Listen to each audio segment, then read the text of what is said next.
Channel এ নিউজে সবাইকে স্বাগতম। রাজশাহীতে প্রতিবাদ বিক্ষোভ সমাবেশ করেছে রাবি শিক্ষার্থীরা।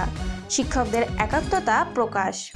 নিজস্ব প্রতিবেদক এম মামুনের পাঠানো তথ্য ও ছবিতে বিস্তারিত।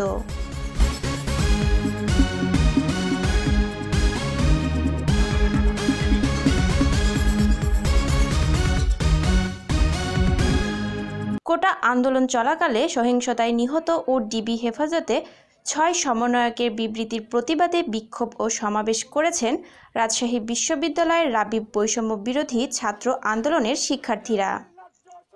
সোমবার ২৯ জুলাই বেলা 11:30টায় বিশ্ববিদ্যালয়ের মূল ফটকের সামনে ঢাকা রাজশাহী মহাসড়ক অবরোধ করে বিক্ষোভ সমাবেশ করেন তারা।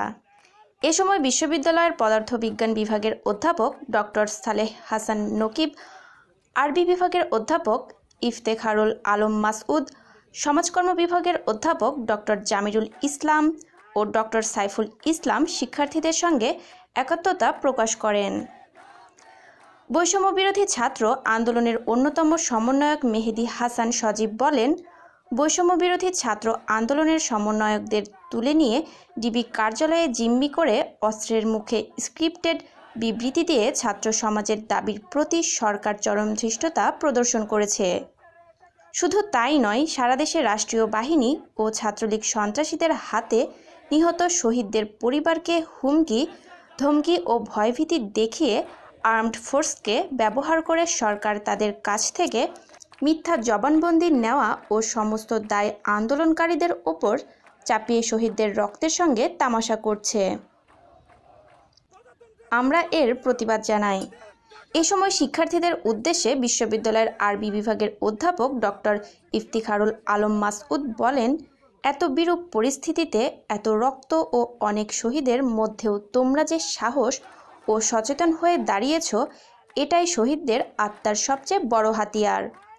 শহীদদের সেই স্বপ্ন একটি মানবিক বাংলাদেশ কায়েম করতে হবে। পদার্থবিজ্ঞান বিভাগের অধ্যাপক ডক্টর সালেহ হাসান নকিব বলেন, এই মুহূর্তে আমরা রক্তের ওপর দাঁড়িয়ে আছি। ঠান্ডা মাথায় মানুষকে হত্যা করা হয়েছে এবং রাষ্ট্রজুড়ে যে অরাজকতা তৈরি করা হয়েছে তা শুধু যে আমাদের ব্যথিত করেছে তা নয়, আমরা বিক্ষুব্ধ। এদিকে এই প্রতিবাদ সমাবেশকে নিয়ে পুলিশ সাংবাদিকদের জানান, আমাদের আইন শৃঙ্খলা যে পরিস্থিতি আছে, আমরা আছি, পুলিশ আছে, বিজিবি আছে আমাদের সাথে।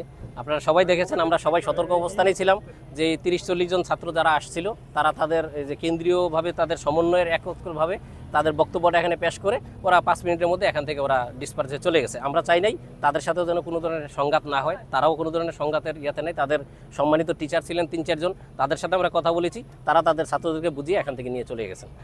রুবাইয়াত জাহান, ডেস্ক রিপোর্ট, চ্যানেল এ নিউজ।